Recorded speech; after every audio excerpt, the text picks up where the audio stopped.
Oke, siap Ustaz.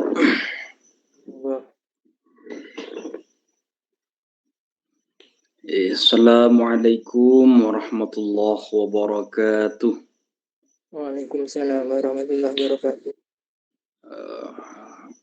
Al-Fakir ingin menyapa terlebih dahulu kepada para kopdarin, ya. Gimana selama beberapa minggu atau bahkan berapa bulan sudah tidak berjumpa, ya. Rindu atau apa ini? Ya.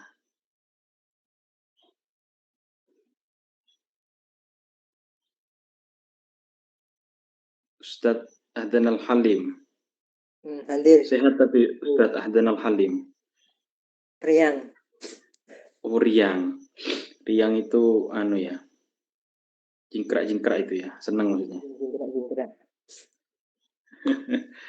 Alhamdulillah kalau begitu.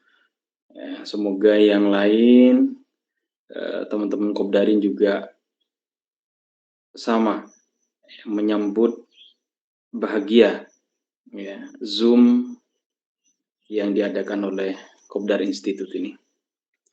Alhamdulillah, Alhamdulillahil Fattahil Jawad Al-Mu'ini ala tafaqquhi fid dini man ikhtarahum minal ibad wa asyhadu an la ilaha illallah syahadatan tudkhiluna darul khulud wa asyhadu anna sayyidina Muhammadan abduhu wa rasuluh sahibul maqamil mahmud sallallahu sallam alaihi wa ala alihi wa sahbihi amjadi salatan wa salaman afuzu bihima yaumal ma'ad. Ini mukaddimahnya di Fathul Mu'in. Kal Fakir kutip biar mengingat-ingat kembali Ustadz Ahdan Al-Halim. Semoga tidak ada yang keliru cara bacanya tadi Ustadz. Alhamdulillah, sahabat-sahabat, pada malam hari ini tema yang akan kita diskusikan, yang akan kita perbincangkan 1 jam ke depan ini tentang fikih tufulah dan pendidikan ramah anak. Ya, nanti akan dijelaskan apa itu fikih tufulah dan bagaimana pendidikan ramah anak. Cuman kalau hanya sekedar ingin meraba-raba, ya kemungkinan ini arahnya akan seperti ya mungkin anak-anak kecil yang misalkan menyusu kepada ibunya ya Ustadz Halim, gimana Ustadz? Lalu muntah gitu kan, lalu muntahnya ini muntah najis atau dia? Lah ini bagian fikih tufulah. Apa begitu Ustadz? Tapi ya yang pasti saya Al-Fakir pasrahkan sepenuhnya bagaimana ke depannya. Ya. Ya mungkin begitulah. Atau pendidikan ramah anak ini kadang-kadang sering dibuat guyonan sama teman-teman Ustadz. Misalkan gitu, pendidikan ramah anak ini apa seperti ini? Misalkan contohnya katanya, ada anak-anak kecil gitu kan, ketika di sekolah kok nakal gitu kan, lalu gurunya mukul. Maaf ya nak, bapak hanya mukul setan katanya, setan yang ada di yang ada di kamu, apa gitu ya pendidikan ramah anak ya Ustadz Ahdan Al-Halim. Ya, yang penting anulah ke depan ya, ini dipasrahkan total kepada Ustadz Ahdan Al-Halim. Ya, selanjutnya mari kita buka acara bincang-bincang santai Kopdar Institute ya dengan pembacaan surah Al-Asr. Mudah-mudahan apa yang kita diskusikan, apa yang kita bincangkan ini berkah ya bagi kita semua. Bismillahirrahmanirrahim. Wal 'asri innal insana lafi khusr illa alladziina aamanu wa 'amilus shalihati wa tawassaw bil haqq wa tawassaw bis sabr. Selanjutnya kami persilahkan kepada Ustadz Ahdan Al-Halim. Monggo Ustadz. Assalamualaikum warahmatullahi wabarakatuh. Waalaikumsalam. Wassalamualaikum ala asyrafil anbiya wal mursalin Sayyidina Muhammadin wa ala alihi wa sahbihi ajma'in, amma ba'du. Yang saya hormati teman-teman dari Kopdar Institute, hafizakumullah jami'ah. Amin. Alhamdulillah pada malam hari ini kita bisa berjumpa kembali dalam acara Kopdar Institute dengan tema fikih parenting. Sebenarnya dalam tema ini narasumbernya haruslah orang-orang yang sudah mumpuni di bidang parenting. Tetapi karena ada beberapa hal dan juga beberapa kecelakaan, akhirnya di sesi terakhir ini saya yang maju. Sebenarnya fikih parenting dan fikih tufulah itu mempunyai satu keterikatan, yang mana masing-masing dari fikih parenting dan fikih tufulah itu berkaitan dengan bagaimana kita ketika berhadapan dengan anak-anak. Mungkin sebelum memasuki fikih tufulah, kita harus memahami terlebih dahulu apa itu fikih dan apa itu tufulah. Fikih sebagaimana yang kita ketahui itu hukum-hukum Islam yang diambil dari Al-Quran, hadis, dan seterusnya. Kemudian tufulah, ini tufulah yang perlu kita pahami di slide selanjutnya. Di situ saya sebutkan ada beberapa istilah untuk menunjukkan perkembangan anak dalam ilmu fikih. Yang pertama ada tufulah. Tufulah itu ada dua pembagian. Kalau dalam bahasa kontemporer, tufulah itu diartikan sebagai anak yang belum balik. Jadi selama ia belum balik, maka ia dikatakan tufulah. Kalau untuk istilahnya ulama salaf, tufulah itu adalah anak-anak yang belum usia tamyiz. Nah, itu namanya tufulah. Kemudian kedua ada istilahnya sobi. Sobi itu adalah anak yang berusia sebelum balik atau mendekati balik. Kemudian ada istilahnya mumayyiz. Mumayyiz ini yang biasa dalam kitab fikih. Qaul yang lumrah itu adalah anak-anak yang sudah bisa makan, minum, dan juga istinja sendiri. Itu namanya mumayyiz. Kemudian ada istilahnya gulam. Gulam ini ada beberapa pendapat, tapi saya memilih yang lebih praktis, yaitu anak yang sebelum usia 10 tahun. Itu namanya gulam. Kemudian selanjutnya ada namanya murahib. Murahib itu adalah anak-anak yang usianya hampir mendekati usia balik. Kalau kita pastikan yaitu ketika umurnya itu 9 sampai 15 tahun. Ciri-cirinya murahib itu dia sudah mempunyai ketertarikan kepada lawan jenis. Kalau bahasa kitabnya itu alat kelaminnya itu sudah mulai bergerak-gerak itu. Ketika bertemu dengan lawan jenis. Kemudian selanjutnya adalah balik. Balik itu adalah akhir dari masa anak-anak. Jadi ketika seseorang memasuki usia balik, maka ia telah meninggalkan sifat kekanak-kanakannya atau segala ketentuan yang ada pada anak-anak. Kemudian yang terakhir adalah fatan, yaitu anak yang usianya itu sebelum 30 tahun. Jadi fikih tufulah itu secara istilah yaitu segala hukum-hukum syariat yang berkenaan kepada anak-anak yang belum balik. Fikih tufulah lebih rincinya yaitu hukum-hukum fikih yang berkaitan dengan anak sebagai ahliyatul wujub dan ahliyatul ada. Ini sebenarnya bahasanya nanti bahasa usul fikih, karena dalam fikih tufulah itu ada istilahnya ahliyatul wujub sama ahliyatul ada. Ahliyatul wujub itu semisal sebuah status yang diberikan oleh syariat bahwa orang itu mempunyai hak atau mempunyai kewajiban. Contohnya misalkan anak kecil itu ketika ia mendapatkan hadiah dari orang lain, maka anak kecil itu memiliki hak untuk memiliki sesuatu yang diberikan itu. Itu namanya ahliyatul wujub. Kemudian ahliyatul ada.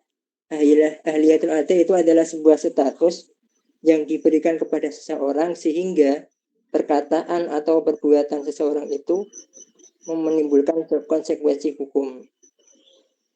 Contohnya misalkan ketika kita jual beli, maka ketika kita bilang saya membeli, maka ketika itu terjadi konsekuensi, yaitu berpindahnya kepemilikan. Nah, itu namanya ahliyatul ada.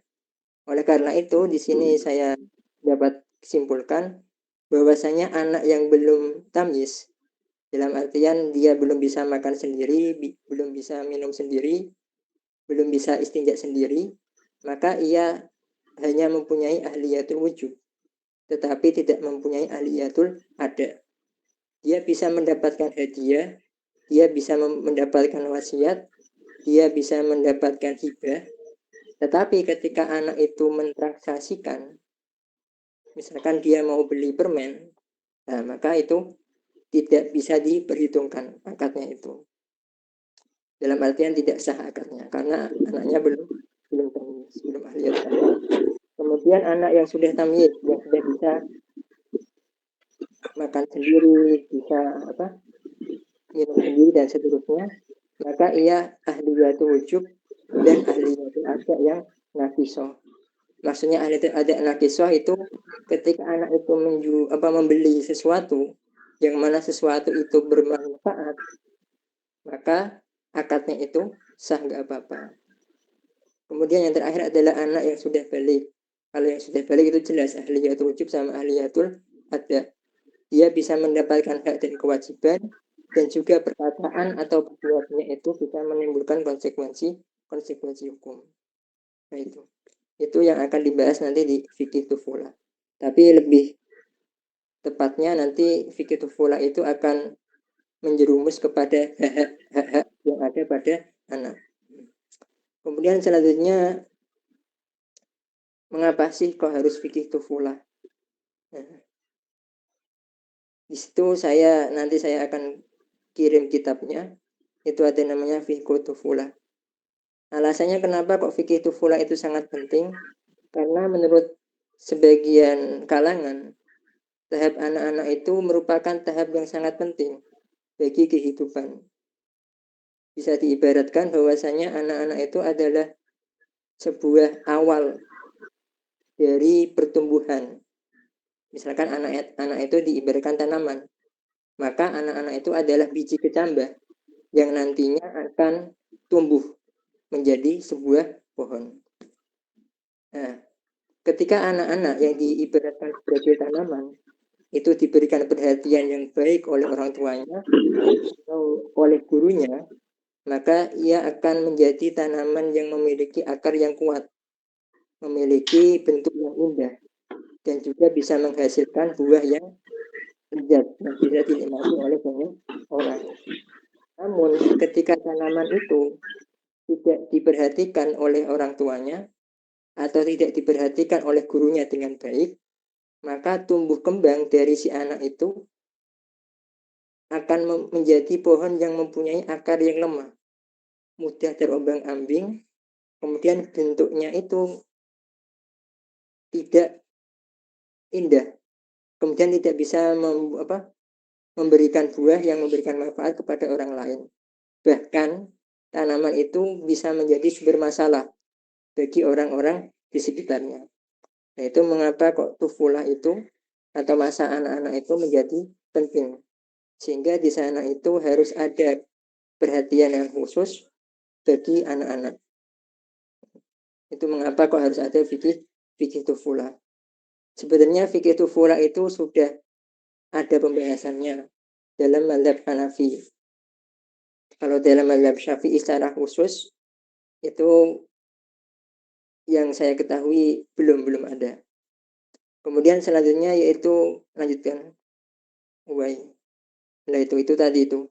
Kenapa kok fikih tufulah itu sangat penting. Kemudian selanjutnya yaitu tujuan dari fikih tufulah.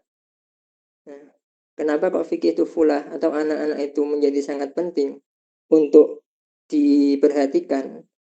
Karena dengan memperhatikan fikih tufulah itu diharapkan yang pertama bisa membentuk generasi yang tangguh.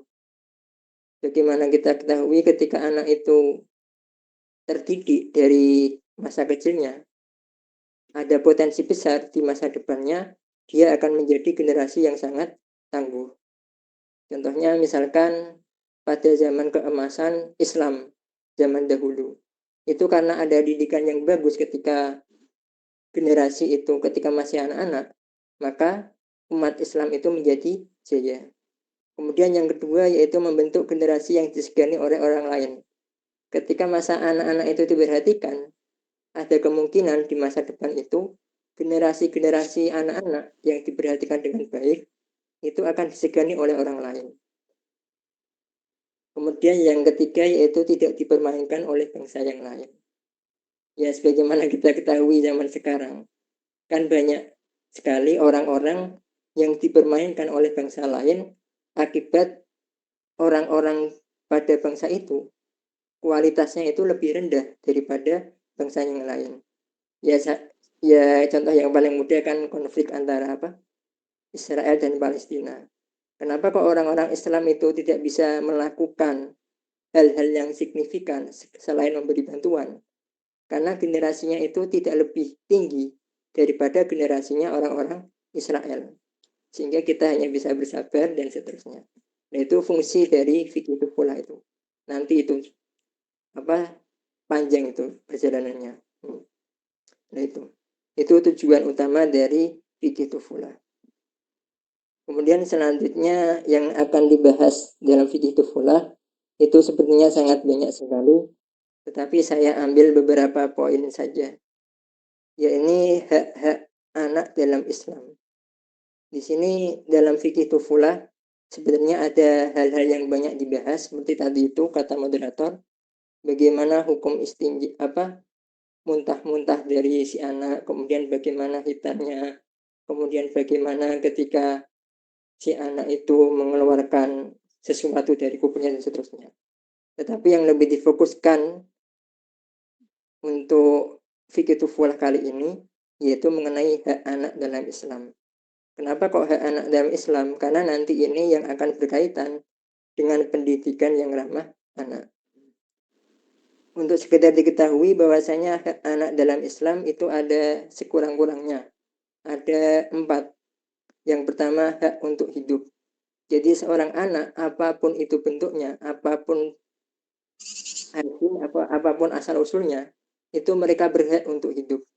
Oleh karena itu dalam syariat jihad itu kan kita tidak boleh membunuh perempuan, kita tidak boleh membunuh anak kecil, tidak boleh membunuh orang tua. Nah, itu. Jadi Islam itu sangat menghargai anak kecil.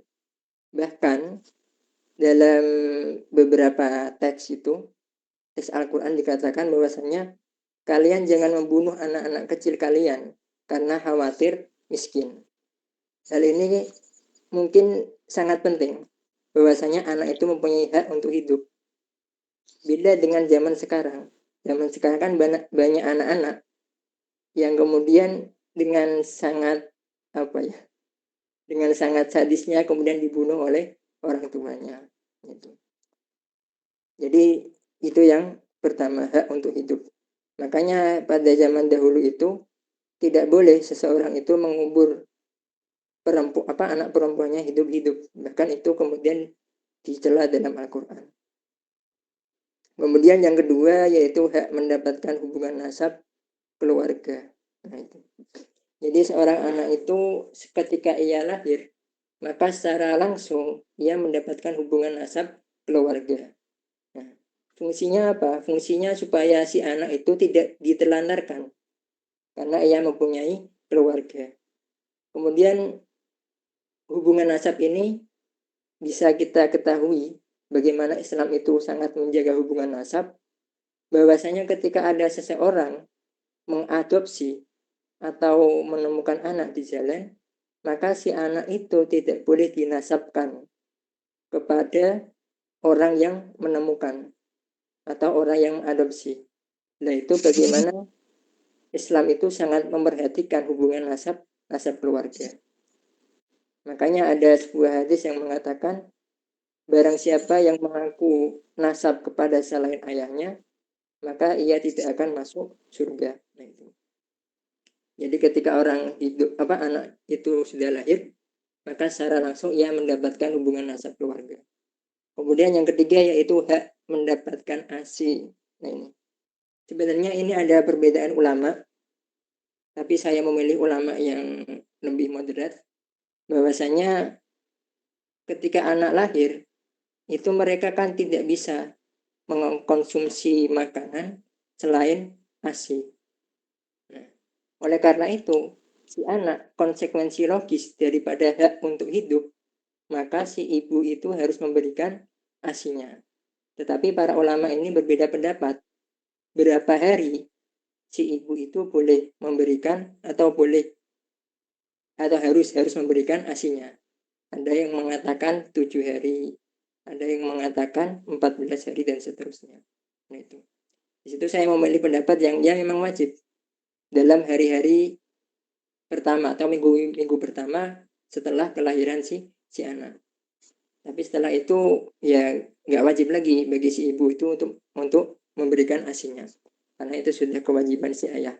Jadi si ayah itu boleh memanggil perempuan lain untuk menyusui anaknya, atau tetap memberikan kepada ibunya atau istrinya. Kemudian yang keempat yaitu hak mendapatkan pengasuhan. Jadi ini termasuk hak dari si anak, atau dalam bahasanya itu adalah hadonah. Jadi ketika anak itu lahir, maka secara tidak langsung ia harus mendapatkan hadonah, harus mendapatkan perawatan. Kenapa? Karena anak kecil itu belum bisa untuk mengurus dirinya sendiri, sehingga ia butuh bantuan. Oleh karena itu ketika ada seorang anak itu mendapatkan hak hadonah. Kalau hadonah itu dalam biasanya itu kalau dari pihak si suami itu cuma sifatnya material atau mungkin sifatnya harta. Tapi kalau ibu itu sifatnya yang kemarin itu sifatnya parenting, yaitu memberikan pengasuhan kepada anaknya. Kemudian selanjutnya nah ini yang hal-hal yang harus diperhatikan pada anak. Jadi ada sebuah ungkapan dari ulama bahwasanya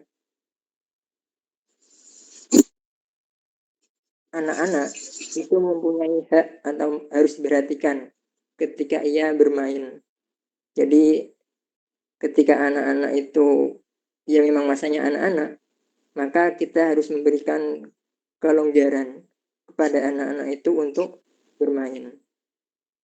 Nah, bahkan dalam salah satu riwayat dari Imam Al-Ghazali, beliau mengatakan, itu nanti saya akan share kitabnya, bahwasanya ketika ada seorang itu belajar, anak-anak belajar, maka jangan larang untuk ia bermain. Kenapa?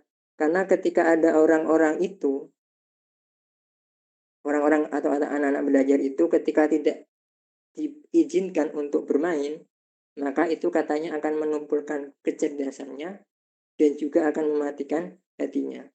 Jadi sesuai porsinya, anak-anak itu diberi hak atau diberi keleluasaan untuk bermain. Tetapi permainannya itu harus ada beberapa syaratnya. Yang pertama, tidak mengandung unsur perjudian. Jadi permainannya itu nggak ada unsur judinya. Kalau sekarang kan biasanya diberikan HP, yaitu jangan dibuat game-game yang mengandung perjudian, seperti ya nggak tahu apa itu. Kemudian yang kedua adalah spekulatif. Spekulatif ini tidak jelas hasilnya atau sifatnya gambling lah. Kita tidak bisa memastikan hasilnya. Contohnya misalkan yang kayak kemarin itu permainan apa spekulatif itu? Permainan boneka capit. Nah, itu kan kita membayar berapa ribu, tetapi itu kan nggak ada, belum bisa dipastikan hasilnya. Apakah ia akan mendapatkan itu atau tidak. Nah, itu. Jadi nggak boleh yang sifatnya spekulatif. Kenapa kok nggak boleh yang spekulatif? Ini ada beberapa alasan. Alasan yang salah satunya yaitu karena ketika kita bermain secara spekulatif, maka itu nanti akan berimbas kepada akidah kita. Jadi akidah kita nanti akan goyah. Goyahnya bagaimana? Yang kita mungkin nanti akan berpendapat bahwasanya alam semesta itu muncul dari spekulasi. Ya moro-moro jadi itu nggak jelas. Jadi gak ada unsur sebab akibat. Kemudian selanjutnya tidak boleh menyia-nyiakan waktu secara berlebihan. Atau bahasanya itu tidak boleh sampai meninggalkan kewajiban. Kalau zaman sekarang itu kan ketika anak-anak sudah bermain, itu kadang mereka lupa waktu. Nah, sehingga ketika lupa waktu itu sudah harus dihentikan. Dan tidak boleh dilanjutkan. Kemudian yang selanjutnya yaitu kesehatan. Jadi yang perlu diperhatikan oleh orang tua atau guru kepada peserta didiknya yaitu dengan cara menjaga kesehatan si murid atau si anak. Yang pertama yaitu yang tentunya dengan membersihkan rumah. Bisa dengan apapun. Kemudian dengan ruqyah. Nah, ruqyah ini ketika ada gangguan-gangguan mistis mungkin. Itu memang ada di kitabnya itu seperti itu. Kemudian ada pemberian vaksin atau imunisasi supaya anak itu lebih kebal dari virus. Kemudian yang selanjutnya yaitu pemakaian obat herbal atau obat-obat yang alami untuk menunjang atau memperkuat sistem imunnya. Itu yang perlu diperhatikan pada si anak. Kemudian selanjutnya ini kita masuk kepada pendidikan. Sebagaimana yang telah disinggung sebelumnya bahwasanya si anak itu ketika berada di tangan orang tua atau di tangan guru, di tangan orang tua, maka dia mendapatkan hadonah. Hadonah itu ya tadi itu merawat si anak. Salah satu bentuk perawatan atau pengasuhan oleh orang tua kepada anak yaitu melalui pendidikan. Pendidikan dalam Islam itu ada dua istilah ya. Yang pertama adalah ta'dib, yang kedua adalah tarbiyah. Kenapa kok dinamakan ta'dib? Karena pendidikan dalam Islam itu orientasinya adalah akhlak. Oleh karena itu kan dalam sebuah sabda Nabi dikatakan bahwasannya itu ada teksnya itu. Adzabani Rabbi fa ahsana ta'dibi. Jadi Tuhanku itu telah mendidikku secara baik, maka aku menjadi baik. Nah, itu yang ta'dib. Kemudian yang kedua adalah tarbiyah. Tarbiyah itu juga istilahnya sama juga mendidik. Tetapi kalau tarbiyah itu ada istilah yang bagus menurut saya, yaitu merubah sesuatu dari satu hal kepada hal yang lain secara bertahap. Jadi kalau tarbiyah itu gak boleh terburu-buru, harus bertahap, step by step. Yaitu pendidikan dalam Islam. Makanya di sana itu dikatakan tarbiyah adalah tanmiyatus syai'i halan fahalan ila hadid namami. Jadi tarbiyah itu sebuah proses dari satu aspek kepada aspek yang lain sehingga aspek itu menjadi sempurna. Makanya nanti ini akan menimbulkan konsekuensi bagaimana proses pendidikan yang baik. Kemudian selanjutnya yaitu ada macam-macam pendidikan bagi anak. Ini mungkin saya nemukan di beberapa kitab, ini yang nanti akan saya share di grup. Macam-macam pendidikan bagi anak. Itu ada pendidikan politik, ada pendidikan ekonomi, pendidikan sosial, pendidikan teknologi, pendidikan budaya, pendidikan moral, dan seterusnya. Nah itu. Sebenarnya ini bukan sebagaimana letter-letternya, tetapi bagaimana seseorang itu memberikan pendidikan kepada anaknya atau kepada muridnya. Ini ada macam-macam. Ya, dari yang pertama yaitu pendidikan politik. Pendidikan politik ini bukan seperti kita harus milih 01, kita milih 02, atau milih 03, bukan. Tetapi pendidikan politik itu lebih kepada bagaimana seorang anak itu bisa mengatur hidupnya. Contohnya di sana dikatakan bahwasannya sebuah keluarga atau sebuah kelas itu seperti sebuah negara. Kalau negara itu butuh kepada pemimpin. Kalau pemimpin itu pasti ada yang dipimpin. Dan pemimpin itu butuh beberapa orang untuk membantu dia. Nah, itu namanya pendidikan politik. Oleh karena itu kan di kelas itu biasanya ada istilahnya guru membentuk susunan kelas, ada ketua, kemudian ada sekretaris, ada bendahara. Nah, itu dalam rangka pendidikan politik supaya supaya anak-anak itu terbiasa untuk melakukan sesuatu secara bersama-sama untuk mencapai satu tujuan. Nah, itu pendidikan politik. Kemudian pendidikan politik itu bisa diajarkan juga melalui sistem musyawarah. Misalkan ketika ada seorang guru yang kayak kemarin itu, jadi guru itu tidak bersikap otoriter, tetapi bersikap terbuka kepada siswa-siswanya. Misalkan ketika anak-anak kayak kemarin itu yang ada kasus ketika study tour. Nah itu guru itu sebaiknya, kalau pendidikan politik, memusyawarahkan kepada anak-anak. Jadi apakah memang layak kita untuk study tour atau tidak. Nah itu secara tidak langsung si guru itu telah memberikan pendidikan politik bahwasanya ini loh dalam satu hal kita tidak bisa memiliki satu pandangan tetapi memiliki banyak pandangan. Nah itu mengajarkan anak untuk secara tidak langsung untuk mengerti politik seperti itu. Kemudian salah satu bentuk pendidikan politik juga yaitu memberikan pertimbangan baik buruknya sesuatu. Nah, misalkan ketika di rumah ada di kelas lah, atau di kelas itu misalkan ada atau siswa itu bingung apakah ia harus mempelajari misalkan IPA atau mempelajari IPS. Nah di situ si guru itu memberikan pertimbangannya. Ini loh, kalau IPA baiknya seperti ini, kalau IPS seperti ini. Nah, kemudian si anak memilih. Nah, itu secara tidak langsung kita memberikan pendidikan politik. Nah, nanti diharapkan ke depannya itu anak-anak itu ketika memilih sesuatu itu bukan asal pertimbangan orang lain, tetapi dia mempunyai pertimbangannya sendiri. Kemudian selanjutnya yaitu pendidikan ekonomi. Nah ini salah satu yang perlu diperhatikan memang ketika seseorang itu mendidik anaknya atau mendidik siswanya. Kalau di sini contohnya adalah mendidik anaknya. Jadi secara tidak langsung kita bisa memberikan pendidikan ekonomi kepada anak.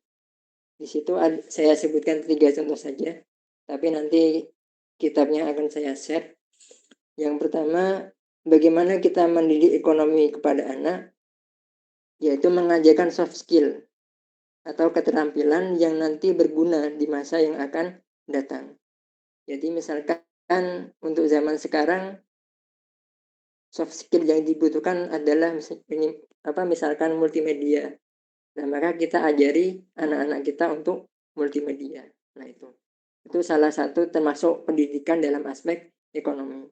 Supaya nanti ke depannya si anak itu secara ekonomi dia bisa menyesuaikan dengan zamannya. Kemudian yang kedua, bagaimana kita mendidik ekonomi kepada si anak, memberikan pendidikan ekonomi kepada si anak, yaitu dengan mengajak anak ketika berbelanja kebutuhan. Misalkan ketika kita ke pasar, maka anaknya itu diajak. Fungsinya apa? Fungsinya supaya anak ini tahu bagaimana proses transaksi di pasar. Kemudian bagaimana orang tua atau guru itu menawar harga, kemudian bagaimana si penjual itu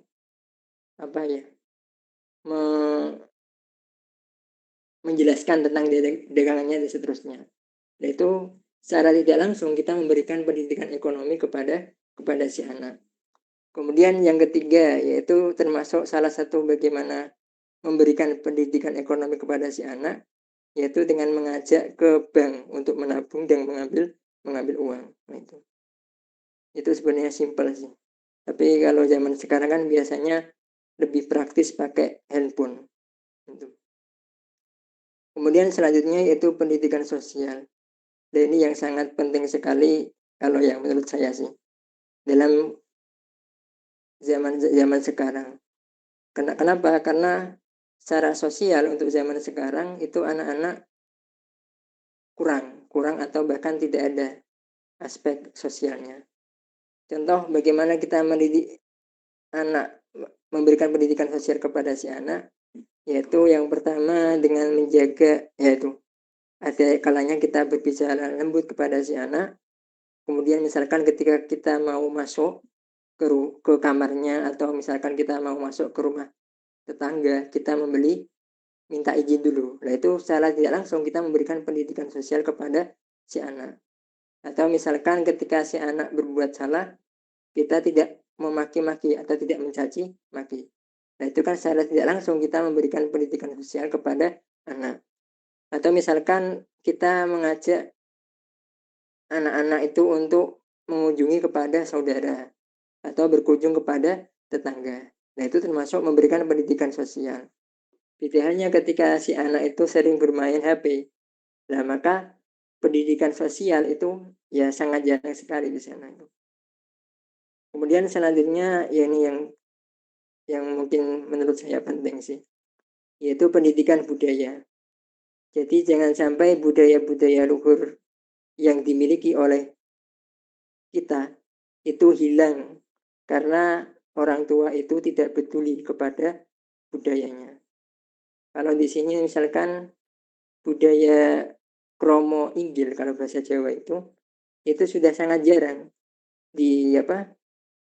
dijalankan oleh anak-anak. Kebanyakan mereka itu pakai bahasa Ngoko, bahasa Indonesia dan seterusnya. Nah ini pendidikan budaya ini sangat penting. Kenapa kok sangat penting? Karena ya menurut pribadi saya budaya ketimuran itu berbeda dengan budaya barat. Atau budaya lokal itu mungkin lebih baik daripada budaya yang dari luar. Ya contohnya misalkan budaya ketika lulus ujian. Nah itu kan kalau zaman sekarang kan pakai coret-coret dan seterusnya. Itu kan sebenarnya kan bukan budaya kita. Nah, makanya dalam interaksi antara guru dan anak atau antara orang tua dan anak, itu salah satu yang perlu diperhatikan adalah pendidikan budaya. Bagaimana kita mengenalkan budaya kepada anak, itu yang saya baca dari kitab ini. Salah satunya adalah mengajari membaca dan menulis. Ketika seorang anak itu bisa membaca dan menulis, maka ia akan lebih mudah untuk mengenali budayanya. Nah, misalkan kalau bahasa Jawa itu kan ada istilahnya hono coroko. Nah, ketika ada anak itu bisa menulis hono coroko, maka ia akan mengetahui budaya-budaya yang ada di Jawa yang menggunakan aksara hono coroko. Atau dia bisa, ketika anak itu bisa membaca dan menulis, dia akan bisa memahami penjelasan-penjelasan yang ada di buku-buku, yang ada di perpustakaan. Nah, sehingga budaya itu masih akan lestari. Kemudian selanjutnya bagaimana kita memberikan pendidikan budaya kepada anak, yaitu dengan cara rekreasi. Nah ini pentingnya rekreasi ya seperti ini. Salah satu kita mengenalkan budaya kepada anak-anak, yaitu kita rekreasi ke tempat-tempat tertentu. Misalkan kalau suku atau di Bali, nah itu kita rekreasinya ya kemana? Ke pura dan seterusnya. Nah itu ketika kita rekreasi. Nah, rekreasi itu kan secara tidak langsung kita mengenal budaya. Kita mengenal bagaimana tradisi itu dijalankan. Mengenal bagaimana orang-orang itu melakukan budayanya. Nah, itu salah satu fungsi dari rekreasi, yaitu pendidikan budaya. Rekreasi pun tidak harus ke pantai, bisa juga ke museum. Ya, ke museum ini termasuk salah satu pendidikan budaya bagi si anak. Kemudian yang mulai hilang akhir-akhir ini yaitu memberikan cerita. Ya, cerita itu sangat efektif untuk melestarikan budaya. Misalkan cerita tentang ulama-ulama terdahulu, misalkan tentang Kiai Hasyim Asy'ari, kemudian Kiai As'ad dan seterusnya. Yaitu ketika orang tua itu memberikan cerita kepada si anak, maka secara tidak langsung ia telah mengenalkan budaya-budaya luhur orang-orang terdahulu kepada si anak. Idealnya ketika si anak itu tidak mendengar sama sekali. Atau zaman sekarang itu kan biasanya banyak melihat kartun, banyak melihat apa. Nah, itu termasuk salah satu cara bagaimana budaya Indonesia itu luntur. Karena sangat jarang sekali orang-orang tua itu yang memberikan cerita. Kalau zaman dulu kan ketika sebelum tidur, itu si anak mendengarkan cerita dari orang tuanya. Cerita tentang apa itu? Ya cerita tentang misalkan tentang Sunan Kudus, Sunan Kalijaga dan seterusnya. Itu salah satu pendidikan budaya yang bisa dilakukan oleh orang tua atau oleh guru kepada peserta didiknya. Nah, itu. Kemudian selanjutnya yaitu ini kriteria pendidikan ramah anak. Ini mau yang saya ketahui kriteria pendidikan ramah anak itu ada dua. Yang pertama yaitu sesuai dengan kemampuan si anak. Yang kedua adalah secara bertahap. Jadi untuk saya sendiri ketika dulu mengajar para siswa, itu kemampuannya berbeda-beda. Ada yang di sisi ini ia unggul, di sisi ini ia lemah. Nah, maka ketika seperti itu si guru diharapkan tidak memukul rata para siswanya. Karena para siswa itu mempunyai kemampuan yang berbeda-beda. Ini beratnya guru, beratnya seperti itu. Jadi gak semuanya itu memiliki kemampuan yang sama. Sehingga kita harus sabar ketika menghadapi murid atau menghadapi anak yang seperti itu. Jadi memang kemampuannya gak sama, kok mau disamakan, itu sangat sulit. Makanya ketika dulu itu ketika mondok, misalnya ketika mondok, kemudian ketika pulang, itu biasanya dites lagi sama orang tua. Apa yang kamu dapatkan ketika di pondok? Oh ternyata kemampuannya itu masih kemampuan anak MI ketika dites. Tetapi ketika di pondoknya, yaitu sekolahnya sudah sampai aliyah. Nah ini kan ada kesenjangan. Yang seharusnya kemampuannya itu di ibtidaiyah, tetapi ketika sekolah, ia ke aliyah. Nah ini sudah sebagai masalah. Oleh karena itu, ya nanti akhirnya kan ada istilahnya penurunan kualitas pendidikan. Yang asalnya dia itu standarnya itu bukan di aliyah, standarnya itu di ibtidaiyah atau di SD. Tetapi sudah dipaksa untuk memahami pelajaran SMA misalkan. Itu nggak bisa. Itu yang mungkin dulu yang pernah saya alami itu, anak ini sebenarnya nggak layak untuk di aliyah. Tetapi karena pemaksaan sistem, dia ya mau nggak mau ke aliyah.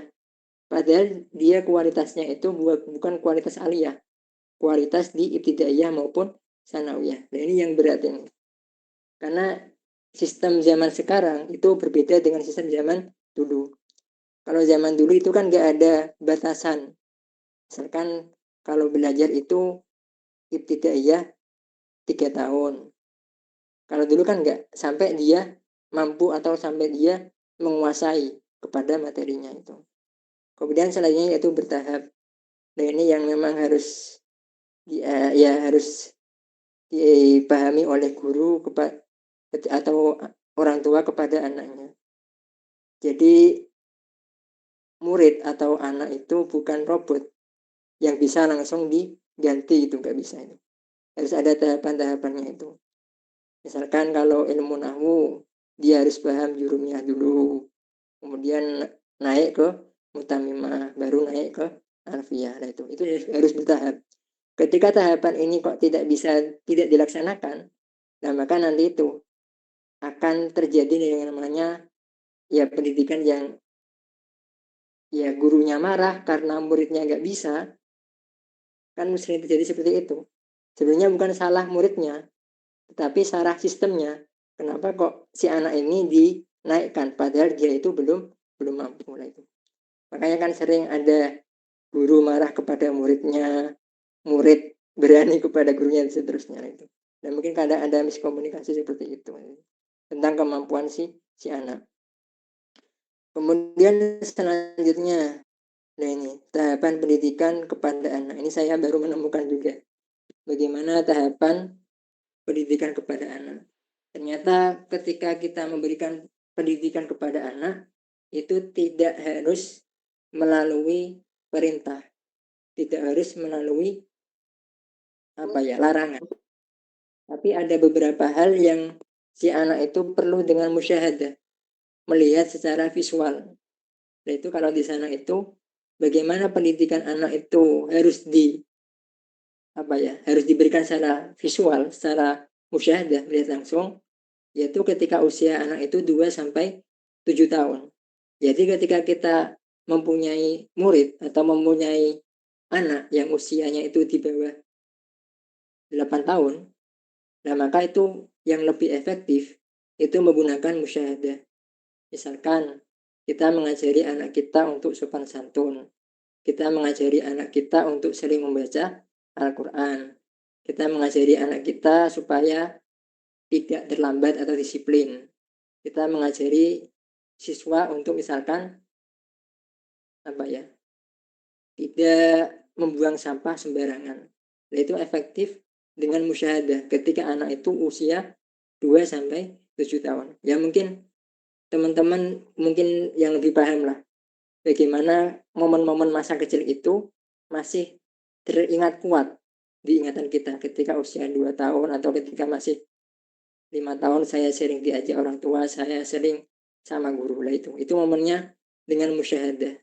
Jadi dengan melihat secara langsung itu.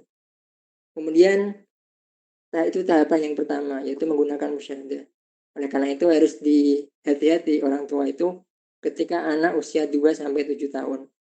Itu kan kadang ya meniru, misalkan gurunya marah-marah, kemudian suka memukul dan seterusnya. Itu nanti akan memberikan dampak kepada si anak itu. Jadi yang berkesan seperti itu. Kemudian ketika anak usia 7 sampai 10 tahun, nah ini masih bisa atau bisa itu diperintah. Misalkan kamu harus seperti ini, kamu harus seperti ini. Nah, itu usia 7 sampai 10 tahun. Kenapa kok usia 7 sampai 10 tahun? Nah, ini karena pada usia 7 sampai 10 tahun itu rata-rata si anak itu sudah bisa makan sendiri, bisa minum sendiri, bisa istinja sendiri. Dalam artian akalnya itu sudah mulai tumbuh. Nah, maka bisa menggunakan perintah-perintah itu ketika usia 7 sampai 10 tahun. Itu di sebelahnya itu saya kasih teksnya itu. Kemudian ketika anak usia 10 sampai balik, nah itu baru di sana itu memberikan sanksi. Misalkan ketika tidak sholat, maka uang jajannya dikurangi. Ketika tidak mau sekolah, maka misalkan tidak boleh bermain dan seterusnya. Nah itu ketika anak usia 10 sampai balik. Nah itu efek itu yang saya ketahui dari teks ini. Jadi ada tahapan-tahapannya. Jadi nggak moro-moro ketika anak usia 8 tahun itu langsung diberi sanksi. Kamu nggak boleh kalau kamu keluar rumah maka akan dipukul 10 kali. Nah itu beda. Jadi sanksi itu alangkah baiknya kalau menurut teks ini ketika anak usia 10 sampai balik. Kemudian selanjutnya ya ini salah satu faktor terpenting dalam pendidikan ramah anak yang saya ketahui sih, yaitu tentang penerapan hukuman. Jadi hukuman itu yang saya temukan itu ada 3 hukuman dalam rangka mendidik anak. Yang pertama yaitu hukuman berbentuk ucapan. Misalkan ketika si anak melakukan kesalahan, maka ia dimarah-marahi terus. Nah itu sudah termasuk hukuman. Ada kalanya si anak itu ketika dimarah-marahi, itu keesokan harinya, itu ia tidak melakukannya lagi. Karena sudah cukup dengan marah-marah. Nah itu hukuman yang pertama. Kemudian hukuman yang kedua, itu menakut-nakuti dengan hukuman fisik.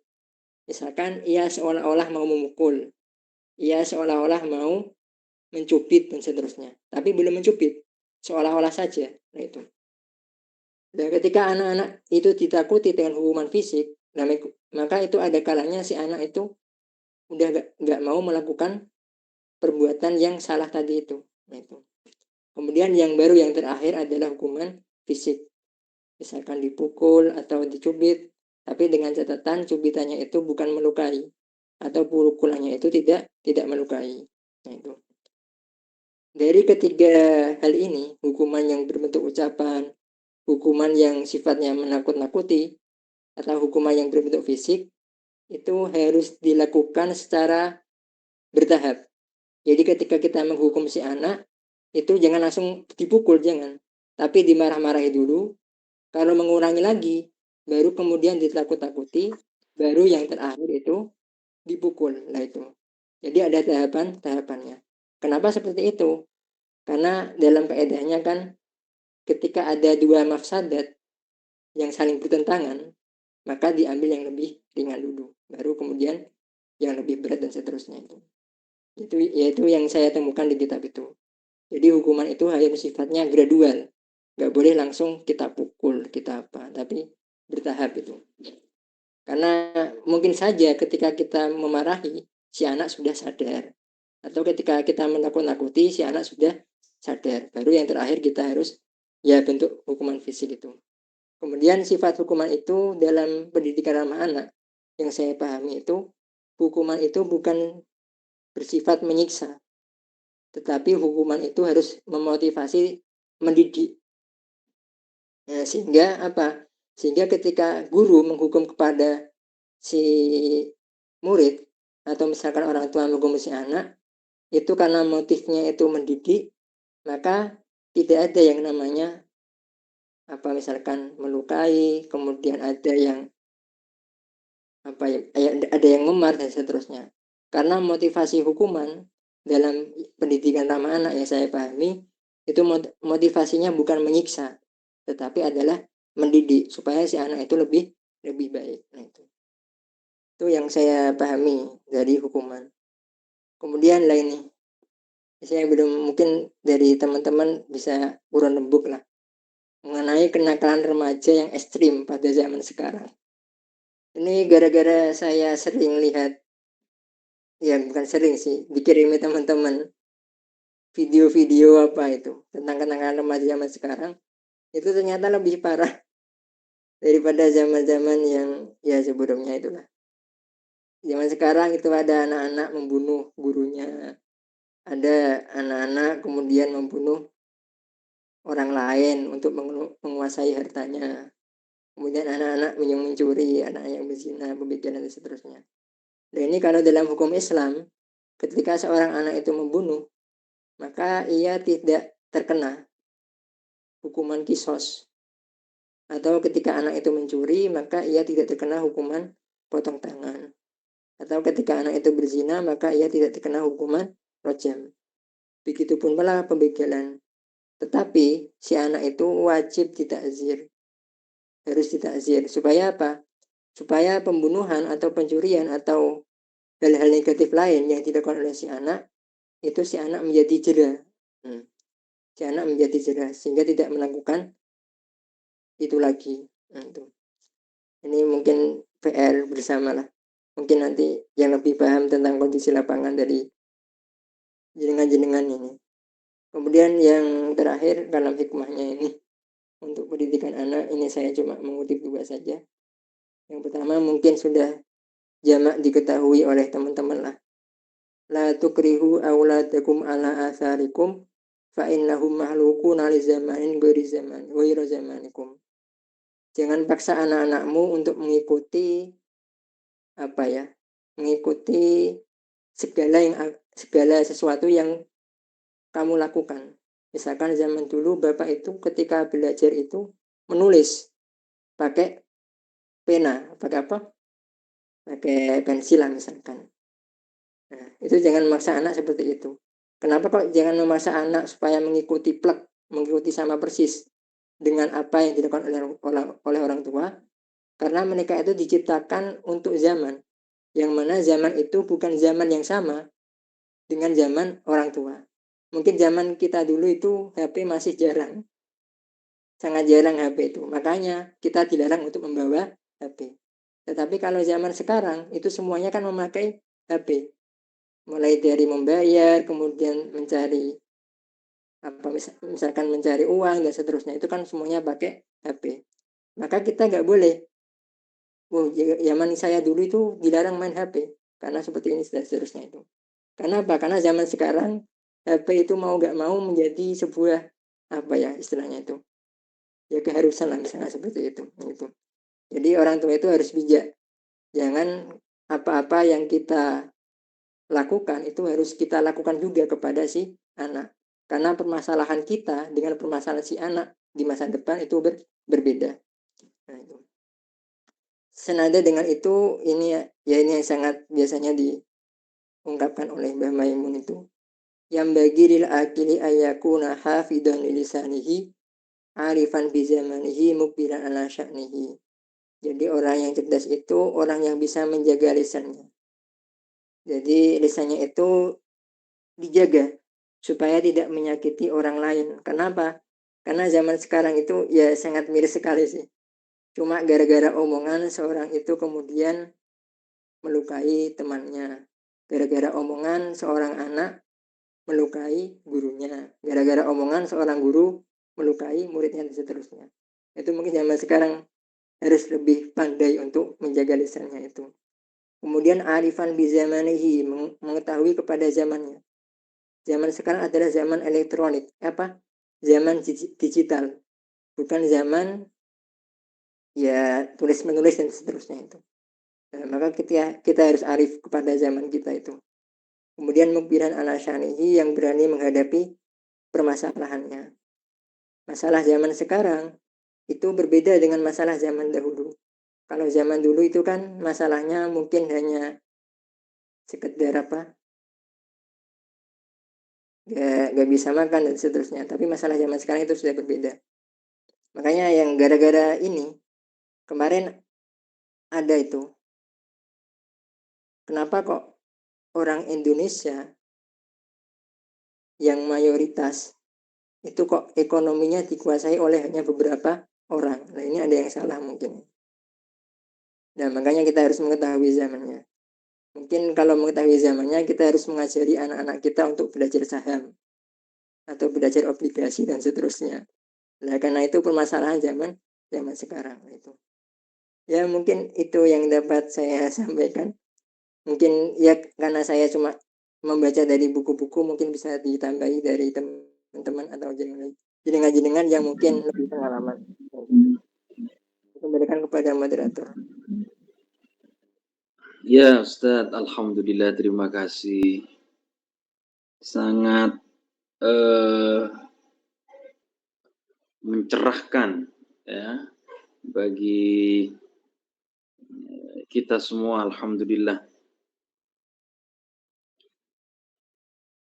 Selanjutnya mungkin ada beberapa hal yang ingin ditanyakan oleh teman-teman Kopdarin, cuman ada beberapa catatan yang saya dapat tadi, karena memang banyak sekali ya. Ini teman-teman kalau misalkan tidak nutut tadi, teman-teman bisa lihat ya, di siaran ulangnya di YouTube Kopdar, ya, Kopdar Institute. Ya. Tadi mulai dari fikih tufulah yang didefinisikan secara sistematis ya. Ini yang menarik menurut saya ini Ustadz Halim. Ternyata kalau tadi tufulah itu anak yang belum baligh menurut pendapat yang ulama kontemporer atau yang belum tamyiz ya. Untuk menurut pendapat ulama yang klasik, yang menarik ini yang fatan. Ya, yang fatan ini ternyata yang sebelum umur 30. Ini kalau saya pernah lihat teman-teman fataya, teman-teman ya ini ternyata di atas 30 ada yang masih fataya Ustadz Halim di NU ini. Ini Perlu gerakan baru ini. Ya. Yang menarik juga di hak-hak tadi, ternyata hak mendapat pengasuhan atau istilah fikihnya hadonah tadi, itu saya kira kita yang hadir ikut Zoom pada malam hari ini adalah salah satu wujud dari terrealisasinya 4 hak tadi. Hak hidup ya, hak asuh ya. Atau mungkin kalau mau ditambah lagi sebelum hak dilahirkan. Atau kalau mau ditambah lagi hak apa? Hak untuk membuat anak. Ah ini. ini ini Ustaz Sobirin ini biasanya ini yang sering ini. Hak berusaha untuk membuat anak ini. Biar anaknya lahir. Nambah lagi ini. Mana Ustaz Sobirin ini? Ya, intinya itu tadi. Saya kira cuman yang menarik ini di akhir tadi, narasumber Ustaz Hadim ini ternyata sepakat terhadap hukuman atau tahap pendidikan anak yang hukumannya itu mengarah kepada hukuman fisik. Meskipun tadi juga diberi qayyid yang tidak melukai. Ya, tidak melukai ini maksudnya hukuman fisik yang mengenakkan ya Ustaz Hadim. Ya, saya kira itu dulu sebagai beberapa kesimpulan yang mungkin saya catat meskipun sebenarnya banyak sekali ya. Silahkan kepada sahabat-sahabat yang ingin bertanya terhadap Ustadz Ahdan Al-Halim terkait dengan apa yang disampaikan tadi oleh narasumber. Monggo, mungkin ada yang ingin bertanya.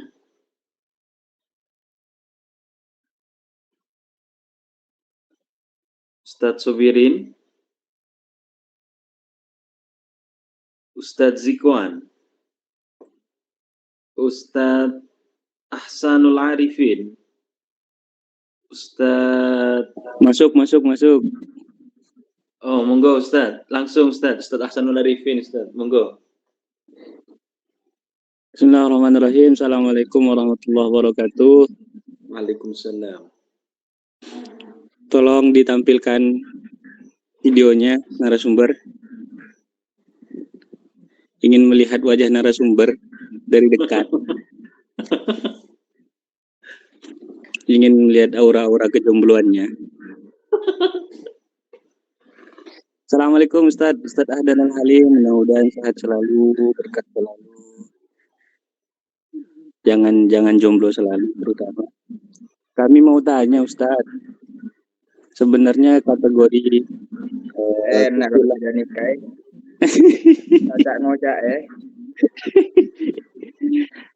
Sebenarnya istilah tufulah itu apakah penjenjangan usia fisik ataukah penjenjangan usia psikis? Narasumber yang mulia Gus Muhammad Ahdan Al-Halim. Mengingat tak jarang kita temukan redaksi kata full dalam kitab-kitab fikih itu sejatinya tidak ditujukan kepada orang-orang yang usia fisiknya masih muda, masih kecil dan seterusnya, tapi lebih ke sikap atau lebih ke sifat misalnya begitu. Jadi kira-kira sebenarnya tufulah itu sifat bagi penjenjangan usia dalam arti usia fisik, apakah usia psikis sebenarnya? Mungkin itu saja dulu tanggapannya, meskipun saya tidak mendengar penjelasan dari awal sampai akhir. Iya, terima kasih Ustaz Al-Arifin. Pertanyaannya sungguh sangat luar biasa. Ini kajiannya ini harus mendalam ini jawabannya ini. Tapi Ustaz Halim pasti sudah siap ini dengan segala referensi yang ada ini. Monggo sebelum saya pasrahkan kepada Ustaz narasumber Ustaz Halim, mungkin ada yang ingin bertanya lagi. Terkait tadi sudah begitu fulahnya yang disasar oleh salah satu kopdarin, mungkin untuk pendidikan anak. Kalau tidak ada, kami pasrahkan dulu untuk narasumber agar menjawab kegelisahan dari salah satu penanya, Ustadz Ahsanul Arifin.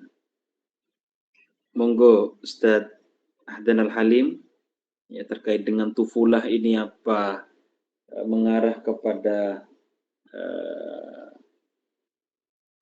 penjenjangan peristilahan fisik apa atau mental tadi itu. Monggo Ustadz Adnan Halim.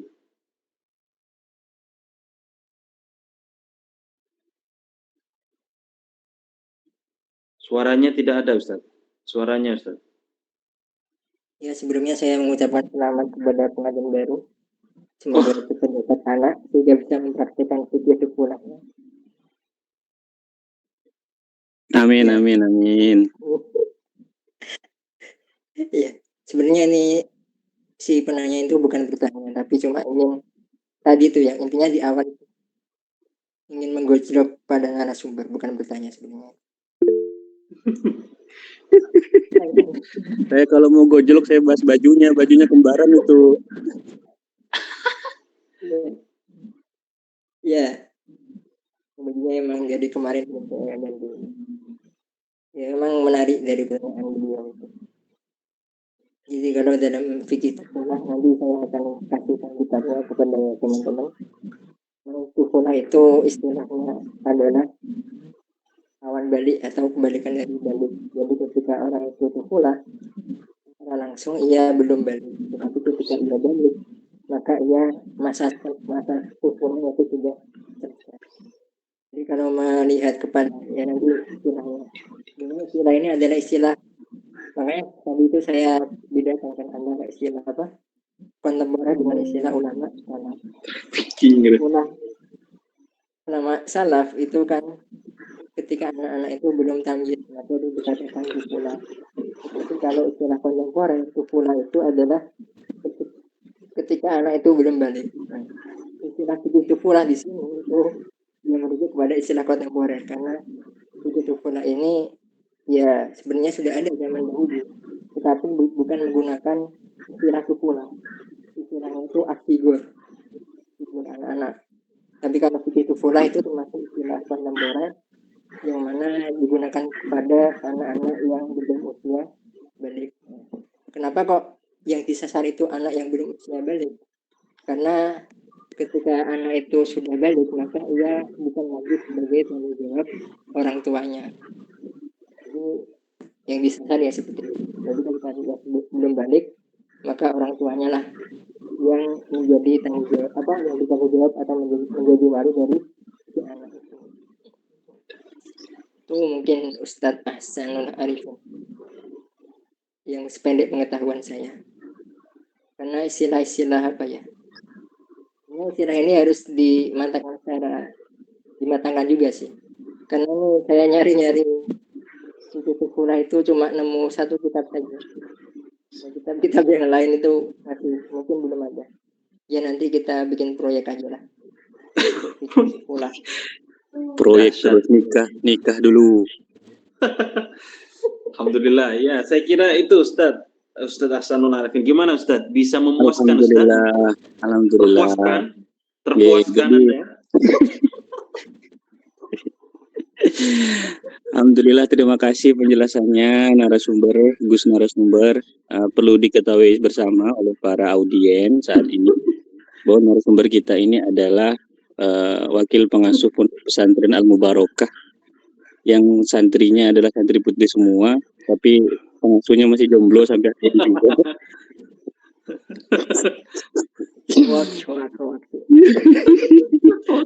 Balik ke materi. Balik ke materi. Siap. Ini kita kembali lagi kepada salah satu penanya. Ada namanya Fitri belum selesai moderator. Belum selesai saya moderator. Masih mau nambah? Bukan, balik ke tanggapannya. Ya, monggo. Saya mau klarifikasi saja berarti dari narasumber. Berarti apakah benar kesimpulan saya jika yang dimaksud pengistilahan secara penjenjangan berdasarkan penjenjangan umur dalam arti umur fisik, istilah tufulah itu masih belum mengarah ke sana sebenarnya. Buktinya istilah yang dipakai itu sebenarnya mulai dari sobi, terus mumayyiz, balil, murahik, balil sampai fatan, itu lebih cenderung stabil tertuju ke makna penjenjangan usia fisik. Sementara tufulah sebagai suatu sifat itu bisa saja ada pada sobi, bisa saja ada pada mumayyiz, bahkan pada fatan sekalipun. kekanak-kanakan. Apakah ini bisa dibenarkan narasumber? Mengingat juga ternyata kemunculan istilah tufulah itu muncul belakangan. Iya. Sebenarnya itu nanti Ya, masuknya kepada itu istilah apa? Safih. Kalau yang sifatnya tadi itu sifat apa? Orang-orang yang sudah misalkan umurnya 18 tahun, tapi sifatnya masih kekanak-kanakan. Nah itu. Ya, termasuk sifat kekanak-kanakan itu usia 25 dan tidak mau menikah, kekanak-kanakan itu. Ini kalau ditarik panjang ini.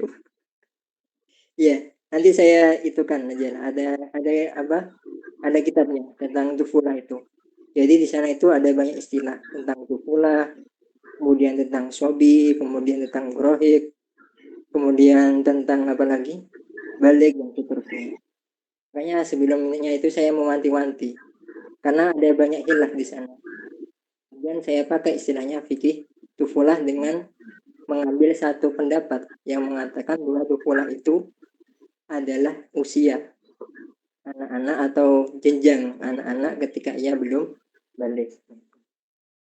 Karena ketika nanti saya share kitabnya itu ketika apa ya menjelaskan mumayyiz atau yang mumayyiz kalau biasa. Nah, mumayyiz itu ada yang mengatakan bahwa mumayyiz itu yang usianya di bawah 10 tahun. Itu mumayyiz. Jadi ketika dia sudah bisa, ya sekalipun dia belum bisa cebok, namun asalkan usianya belum 10 tahun, nah itu masih dikatakan mumayyiz. Makanya saya lebih cenderung kepada apa? Tufulah bermakna umur saja atau usia saja.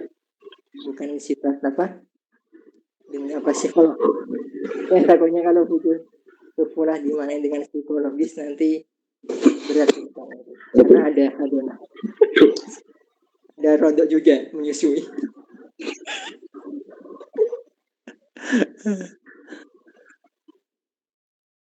Udah ya. Ini istilahnya Baik. emang istilah baru itu tufulah ini. Untuk sementara narasumber dengan audiens berbeda pendapat.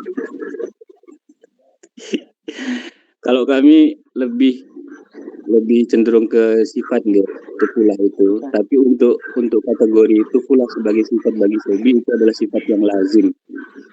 Nah, di sana muncul menyusui dan seterusnya.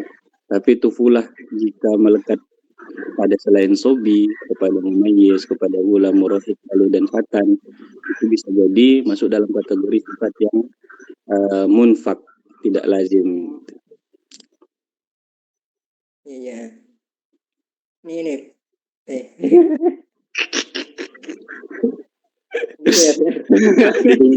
Ditunjukkan langsung. Itu tablet berapa tahun udah itu.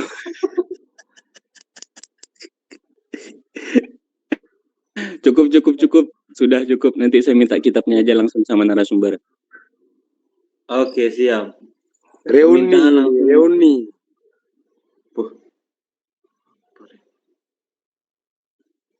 Kok beda kamarnya, Dik?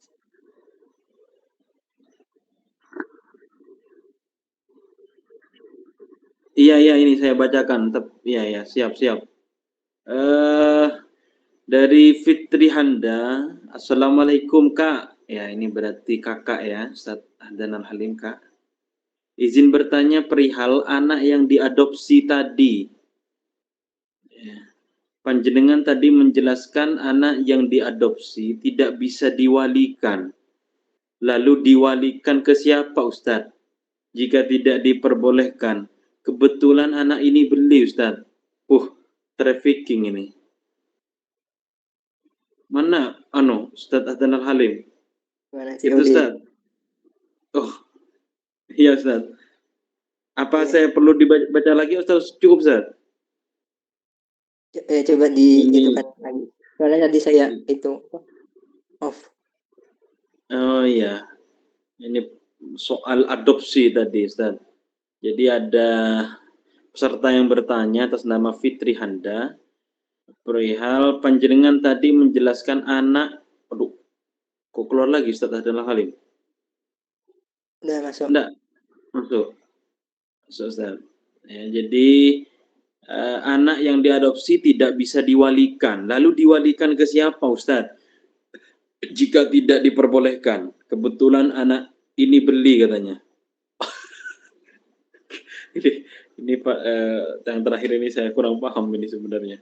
Anak ini beli. Anak apa anak ini? Anak dapat beli ini. Ya intinya begitu, Ustaz. Yang diadopsi itu walinya siapa lah intinya. Gampangnya begitu, Ustaz. Ya kalau anaknya laki-laki kan nggak perlu wali. Tapi kalau mungkin yang dinikahkan anak perempuan, ya walinya kembali kepada hakim. Kalau anak adopsinya itu tidak diketahui siapa ayahnya. Siapa ya? Tapi kalau anak adopsinya itu sudah diketahui siapa ayahnya, ya maka walinya kembali kepada ya si ayah itu. Dan gara-gara tabani ini, ya nanti saya akan share kitabnya itu, akan semakin yakin bagaimana proses menasabkan seorang anak kepada orang tuanya. Jadi tidak boleh sembarangan. Jadi dalam menasabkan anak kepada orang tuanya itu ya ancamannya sangat berat sekali. Yang seperti saya ungkapkan tadi itu, barang siapa yang menasabkan dirinya kepada selain orang tuanya, maka ia tidak akan kafirwayatin ya wallahu alam, itu tidak akan masuk surga itu. Karena memang ada larangan. Nah ini, manidda'a ila ghairi abihi wa huwa ya'lamu annahu ghairu abihi fal jannatu alaihi haramun. Jadi ya menasabkan seseorang kepada selain ayahnya dan ia yakin bahwa ia itu bukan ayahnya, maka haram baginya surga. Nah, itu. Jadi memang dalam hal anak itu harus dihati-hati karena sangkut pautnya kepada nanti ketika pernikahan itu. Ya, siap. Alhamdulillah. Terima kasih Ustaz Ahdan Al-Halim. Sudah jam 21 lewat 23 menit. Ini sudah melewati jadwal tayang. Tapi kita masih tetap membuka pintu pertanyaan-pertanyaan. Jika masih ada yang ingin bertanya, monggo. Ya, tapi mungkin satu saja pertanyaan. Monggo, ada yang ingin mengacungkan tangan? Saya mau tanya Ustadz. Oh, siapa ini? Ustadz Ali. Ali siapa ini? Ali Mustafa Ustadz. Oh, monggo Ustadz. Ya, ingin tanya ya, monggo Ustadz. Mustafa. Monggo Ustadz Ali Mustafa. Ini saya melihat, langsung saja Ustadz ya. Ya. Saya melihat bertele-tele ya. Ngaji malam kedua, judulnya tentang pendidikan ramah anak. Ini menarik bagi saya Ustadz, melihat bahwa teman-teman kita sebagian sudah punya ada yang punya anak dan seterusnya. Namun tidak sedikit pula terkadang anak itu tidak sesuai dengan yang kita harapkan. Harapannya adalah bagaimana anak-anak kita itu menjadi anak yang baik sesuai dengan yang diinginkan oleh setiap orang tua. Namun terkadang ada juga sebagian yang tidak sesuai dengan harapan itu. Nah, kemudian yang kedua Ustadz, terkadang ada juga ketika anak itu dimundukkan ke dalam salah satu pesantren. Nah, kemudian anak itu jangan ketawa Ustadz. Ya ini serius Ustadz. Jadi ketika dimundukkan anak tersebut kemudian bukan tambah baik, tapi justru tambah tidak baik karena entah salah pergaulan dan seterusnya. Nah kira-kira gimana cara penyelesaiannya itu Ustaz? Apakah ada kesalahan dari didikan orang tua kepada anak atau seperti apa Ustaz? Jadi seperti itu. Iya, terima kasih Ustaz Mustafa. Nah, ini kalau bahasa kasarnya mungkin saya bisa terjemahkan Jangan-jangan ini hak hidupnya ini seharusnya jangan dikasih ya narasumber. Moga Ustaz Ahdan Al-Halim, moga Ustaz. Enggak semua berhak semua berhak. Ya Itu orang tuanya. Muiz bisa nambah satu lagi. Oh, Ustaz Irsyad monggo Ustaz Irsyad Lebat, monggo. Oke, terima kasih Yai Muiz dan Yai Kalim ya. Ini kebetulan saya sekarang sedang punya anak di usia 1 tahun lebih, 2 tahun kurang, tepatnya masih 20 bulan. Kalau dilihat-lihat istilahnya yang dipakai di sini ini masih masuk kategori tufulah mungkin ya. Atau lebih tertarik saya menggunakan bahasa yang dikenal dalam ilmu parenting itu usia toddler. Ya, karena masih 2 tahunan. Dikatakan oleh teori psikologi bahwa anak di usia toddler itu termasuk anak yang memiliki golden age atau usia emas katanya. Jadi apa yang dilakukan oleh orang tua kepada anak yang di usia toddler itu atau dalam usia tufula ini, ya itu nanti akan berpengaruh terhadap perkembangan dan pertumbuhannya di masa yang akan datang. Nah, saya percaya tidak percaya tentang hal itu.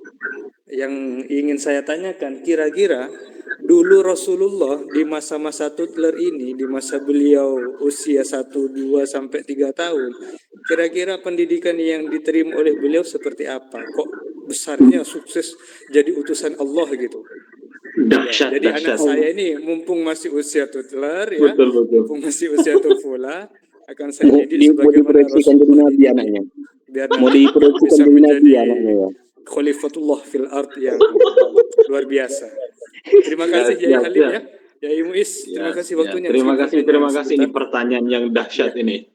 Ya, pertanyaan yang dahsyat ini. Ya, sebenarnya ini mungkin menyambung dari pertanyaan Ustaz Ali Mustafa. Ya. Jadi Ustaz Ali Mustafa menanyakan bagaimana ketika anak ini sudah tidak sesuai dengan harapan-harapannya. Ya, seharusnya jadi seperti ini, atau ditambah lagi dimondokkan bukan tambah baik, tambah kacau misalkan. Ya, itu pondok di mana itu? Oh. Ya, saya kira itu Ustaz Ahdan Al-Halim. Monggo Ustaz. Oh, yang terakhir ya Ustaz Ibat, ya ini berarti langsung nanya Kanjeng Nabi itu di umur 2 tahun, di umur 3 tahun itu diberi pendidikan apa? Kok bisa menjadi orang yang luar biasa? Orang yang berpengaruh nomor 1 di dunia sepanjang masa. Terima kasih. Lanjut Ustaz Halim untuk menjawab pertanyaan-pertanyaan dari peserta. Monggo Ustaz. Ini sebentar Ustaz Muiz. Sebagai perbandingan apa yang saya tanyakan itu Ustaz berkaitan tentang kasus akhir-akhir ini yang kemudian ibunya itu dicencang-cencang sama ayahnya. Kemudian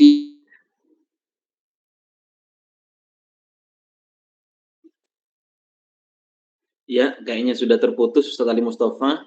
Ya, kita langsung saja kepada narasumber untuk menjawab dari pertanyaan yang tadi.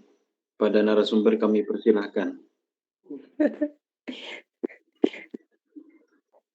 Sebenarnya kalau referensi saya itu kan dari masih sifatnya teoritis. Jadi saya cuma membaca beberapa kitab, saya membaca beberapa buku, kemudian saya simpulkan seperti itu. Jadi kalau secara pengalaman mungkin ada yang lebih pengalaman lah. Ustadz Muiz mungkin lebih pengalaman ketika menghadapi lingkungan yang seperti itu. Ya, memang kalau yang tadi saya itu dalam tahapan pendidikan itu memang harus harus hati-hati. Karena ketika ya, seperti saya kutip di awal itu, kenapa kok fikih tufula itu sangat penting? Dimana orang tua itu mendidik anak dari usia 1 tahun, kemudian 2 tahun, 3 tahun, sampai usia balik itu menjadi penting. Karena pada masa-masa itu anak-anak itu seperti tumbuhan. Ketika tumbuhan itu dirawat dengan baik, usia 1 sampai 14 tahun, maka tumbuhan itu akan menjadi pohon yang kuat, mempunyai akar yang kuat, mempunyai buah yang lezat. Nah itu. Makanya di beberapa masyarakat, termasuk di sini, saya cerita pengalaman dulu. Dulu waktu kecil dulu itu ketika umur berapa? Kalau di sini itu kan biasanya umur 6 tahun. Itu kan mau dipondokkan di pondok tahfidz. Umur 6 tahun itu. Tetapi karena beberapa pertimbangan itu gak jadi dimondokkan. Pondoknya itu setelah usia balik. Usia misalkan 16 tahun, 17 tahun ketika usia-usia SMA atau lulus SMA.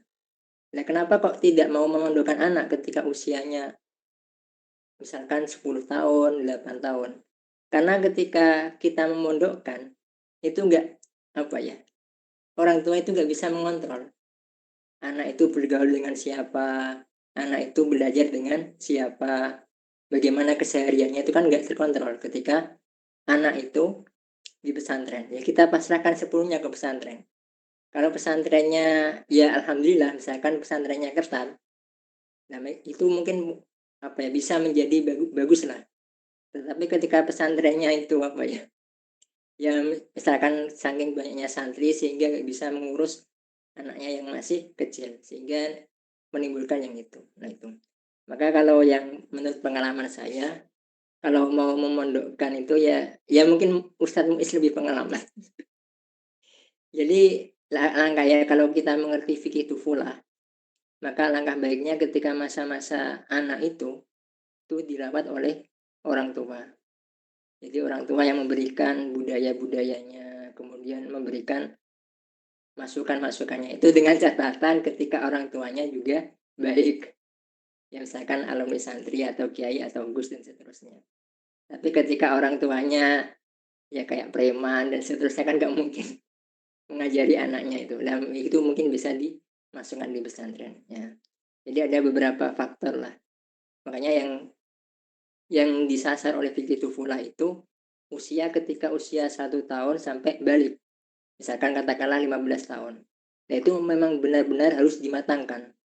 Baik dari segi kemampuannya, kita kasih pendidikan yang tadi itu, pendidikan politik, ekonomi, sosial, budaya, sehingga ketika anak itu sudah balik, dia itu nggak mudah terombang-ambing. Dia sudah mempunyai sikap sendiri. Ketika ekonomi, sikapnya saya seperti ini. Ketika sosial, sikap saya seperti ini.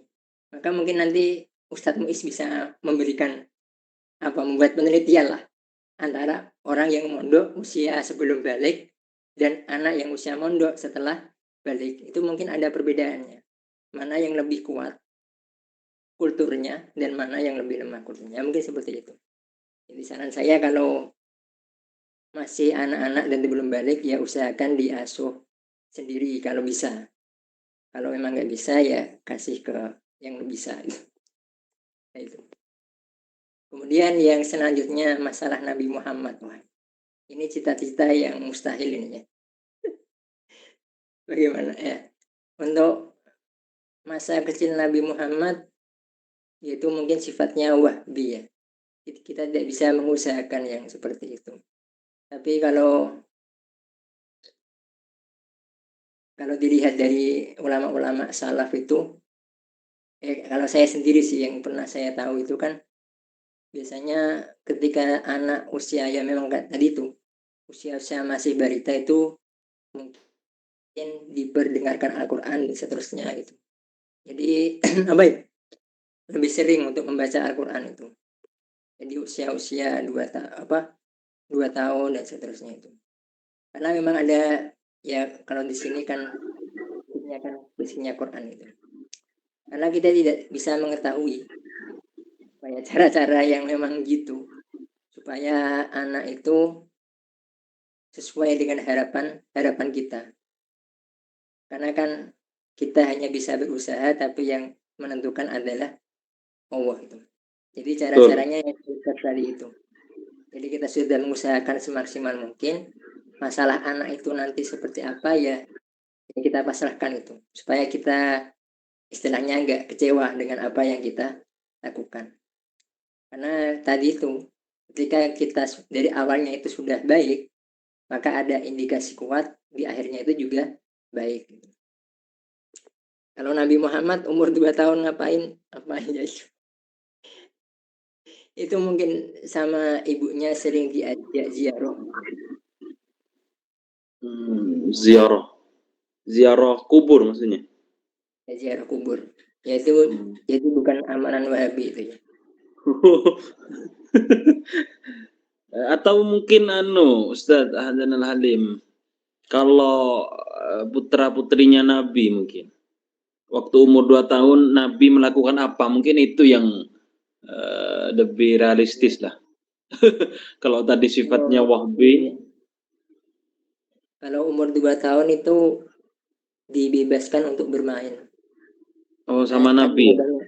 Iya, karena di banyak riwayat hadis itu kan kebanyakan Sayyidina Husain dan Sayyidina Hasan itu kan lebih banyak bermainnya kepada Nabi daripada belajar Al-Quran atau belajar apa-apa, kan nggak ada. Riwayatnya itu sangat sedikit lah, lebih banyak riwayatnya bermain-main itu. Jadi kalau usia anak 2 tahun ya bebaskan dia bermain lah, karena memang usianya ya seperti itu. Kalau yang dari yang saya baca itu loh. Ya. Siap. Makanya kan dalam pendidikan itu yang tadi itu yang saya katakan, pendidikan ramah anak itu kan yang pertama sesuai dengan kemampuannya, yang kedua dilakukan secara bertahap. Nah, itu. Jadi kadang orang tua itu apa ya, kalau pendapat saya itu belum waktunya masuk usia sekolah sudah di sekolah. Sekarang banyak itu apa PAUD, apa TK itu kan. Ya, memang seharusnya ya apa ya, masa-masa mereka itu masa-masa bermain. Jangan sampai ketika masa kecilnya itu direnggut. Dia tadi itu. Nanti saya akan tampilkan dari apa? Dari Ihya Ulumuddin. Itu memang ada dari apa? Imam Al-Ghazali itu. Bentar, mungkin saya masih ingat. Iya, monggo. Nah, ini. Itu di Ihya itu ada ungkapan seperti ini.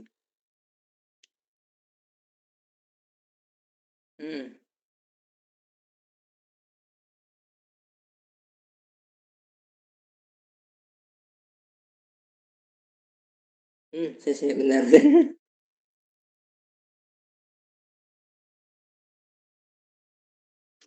Sambil dicari Ustadz, saya menyambung yang tadi, maaf tadi internetnya terputus. Iya.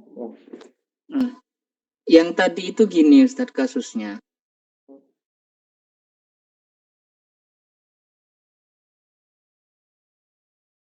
Ya, sepertinya terputus, bisa dilanjut lagi Ya. Ustadz Halim. Saya bacain ya di teks Ihya-nya itu.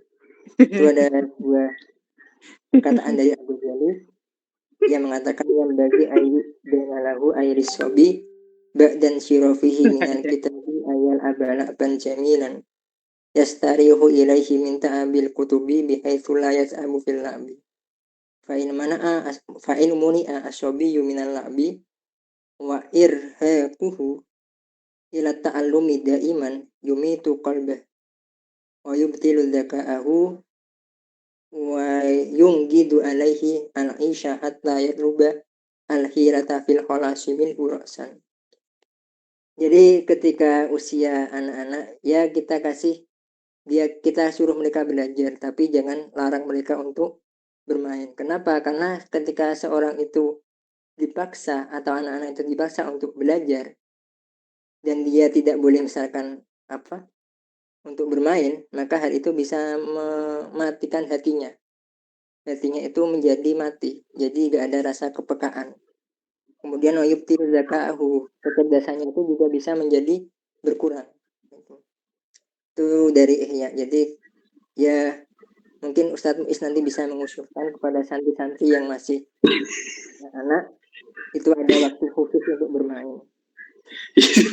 Siap Ustadz. Jadi dari tadi sepertinya sarannya selalu masuk ke saya ini untuk menerapkan di lingkungan saya. Siap tapi Ustadz, insyaallah semoga amanah ini bisa kami kawal.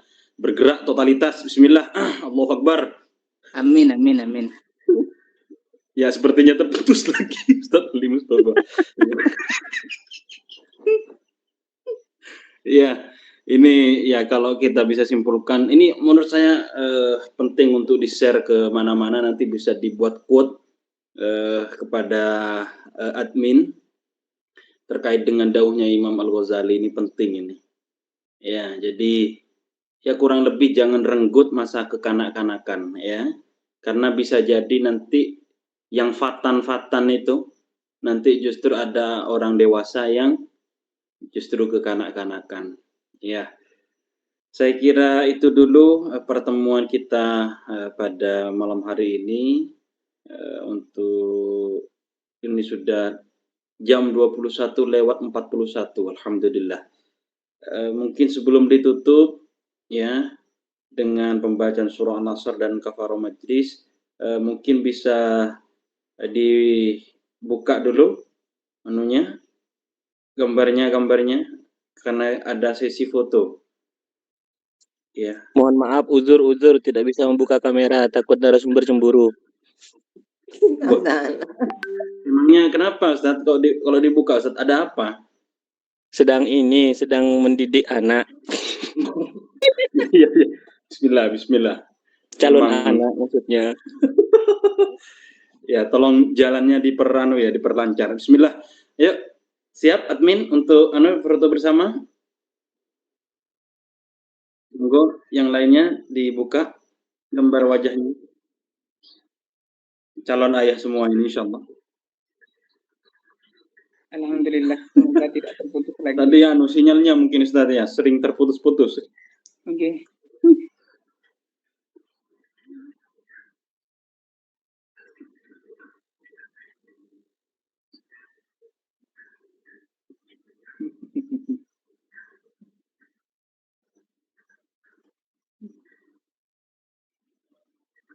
Ya, terima kasih kami sampaikan kepada admin. Kita tutup acara bincang-bincang santai Kopdar Institut dengan pembacaan surah An-Nasr dan Kafarah Majlis. Bismillahirrahmanirrahim. Wallahu shri innal insana lafi khusr illa alladziina amanu wa 'amilus shalihati. Subhanakallahumma wa bihamdika asyhadu an la ilaha illa anta astaghfiruka wa atubu ilaik. Terima kasih kami sampaikan. Mohon maaf Al-Fakir sebagai moderator mungkin ada ya sepatah kata atau proses tadi yang kurang berkenan di hati para kopdarin. Mohon maaf sebelumnya ya. Kurang lebihnya ihdinas shiratal mustaqim. Assalamualaikum warahmatullahi wabarakatuh. Waalaikumsalam warahmatullahi wabarakatuh.